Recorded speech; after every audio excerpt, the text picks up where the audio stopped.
बिस्मिल्लाहिर्रहमानिर्रहीम। औरत के हर रूप पर नबी पाक सल्लल्लाहु अलैहि वालैहि वसल्लम का फरमान।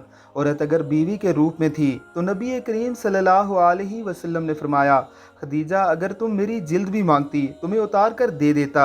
जब यही औरत बेटी के रूप में थी तो नबी पाक सल्लल्लाहु अलैहि वालैहि वसल्लम ने ना सिर्फ खड़े होकर उसका इस्तकबाल किया बल्कि फरमाया, मेरी बेटी फातिमा मेरे जिगर का टुकड़ा है। और जब ये औरत बहन के रूप में थी तो फरमाया, बहन तुमने खुद आने की जहमत क्यों की, तुम पैगाम भिजवा देती, मैं सारे कैदी छोड़ देता। और जब ये औरत माँ के रूप में आई तो कदमों में जन्नत डाल दी गई। हजरत बरी सदा भी तारीख ने महफूज की।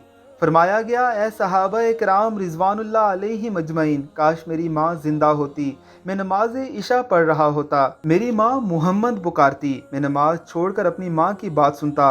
सुबहान अल्लाह। औरत की तकलीफ़ का इतना एहसास फरमाया गया कि दौरान जमात बच्चों के रोने की आवाज़ सुनते ही किरात मुख्तसर कर दी।